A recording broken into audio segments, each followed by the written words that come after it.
want us to talk about differing opinions, and I want to give an example to some dealers because you're a great salesperson. I'm a great salesperson, so I could take an inferior product if I wanted to, and I could get a dealer to sign up and spend money with me.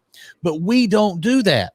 For instance, I'll give you an example of where we're just do what's best for the dealer, and you and I have some differing opinions on about what I'm about to say. I don't want to be just a yes man because everything you said so far I've agreed with. So you have dealers that you'll call, they've been doing business with us for 2 years, every week or every other week or once a month. And, we made adjustments and maybe it gets a little bit soft. And you'll actually call the dealer, or I've heard you tell dealers when they're asking to give you a check for $7,000, they're, hey, I want to run a sale on Labor Day weekend, and they just got through with a sale. You'll say, man, you really need to wait and not do it right now. Let that market rest a little bit. Now, that's just proof. I'm making 2 points with it. That's proof that you're going to do what's best for the dealer. You're not just out. You're not looking for a quick $7,000. You want a relationship that lasts a long time with the dealer. Yeah. And I tell dealers, like, we're pretty transparent about it. If we spend $3,000 on ads on their Facebook page and they can see it, then $2,000 covers a call center for a week. And that's, 4 to 8 people working, on 8-hour rotational shifts on their event.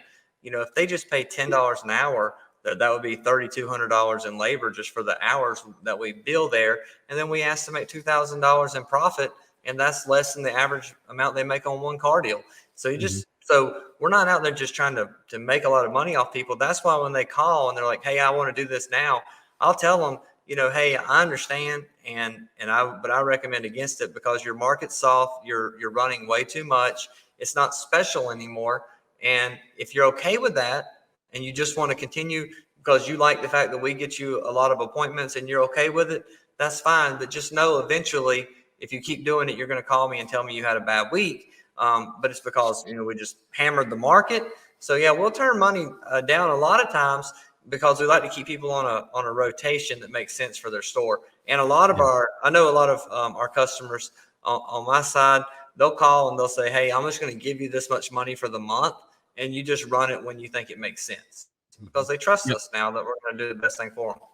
Absolutely. And we've learned a lot. It's spending over $5 million on Facebook ads, and you're very close to that Facebook spend. You get the notifications every probably 30 minutes that another $900 has hit the American Express. I want to take a quick second to say thank you again to Ken Walls. Ken Walls is the guy who actually got me to use the StreamYard right here. And Smith, is your microphone on? Is now. Okay. How would you rate the StreamYard that we're using and that we got put onto by Ken Walls? Probably give it an 8. An 8 out of 10. That's not too bad. Honest, yeah. Okay. And so thank you, Ken, for getting us onto that. And I also want to say thank you to Derek Tippins. He said, enjoy your stuff, Billy and Caleb. So obviously, I asked for people to send me some stuff last week. Maybe we have some goodies on the way from Derek Tippins. If we get them, I'll talk about them on the show. And also Junior or JR Arsenaut. How you say that? I think so. Thank you. Good morning to you as well. But Caleb, I tell you what I've learned over the last 2.5 years, 3 years of working hand in hand, day after day with you, shoulder to shoulder, other than the fact that, hey, be very close who you let get close to you. And, that's one thing that we have, we built an amazing relationship that, that I'm always going to do the best thing for your dealers. You're going to do the best thing for my dealers, my employees. And that's what makes us an amazing partnership.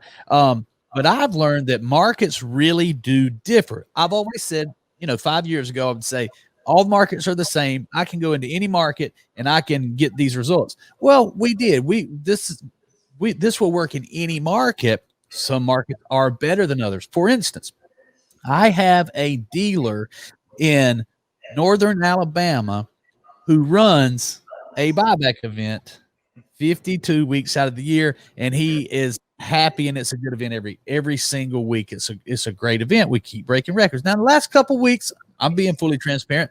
We're looking at how we can change it to make it better, and I have got an amazing plan for this dealer. It's going to be big, and we're going to film it, and we're going over there. But so even though that's what I mean by I disagree with you. If somebody's going to wear that market out, I want it to be me and my dealer. But I'm very transparent with my dealer. Look, a copycat's going to come in here and they're going to be sending a similar message. So we might as well be the ones. If it gets soft, let it be soft because we did it. Not the last thing you want to do is run a successful event. The copycat come in and do one in your market the next week, and then you laid off, but really the market wasn't left alone. So yeah, and I see that a lot in Florida. Ooh. Yeah, I'll let you have Florida. There's so many. There's so many people in that market that run. It's a big car market, and so it's always a little more difficult just because it's watered down in that marketplace. But then we get a phone call, and like you said, Northern Alabama, or they give us a call and they go, "Hey, I'm in a small town in Kentucky. I've got about a population of 8,000 people, and we've never ran an event before. I know they're about to have the biggest weekend they've ever had."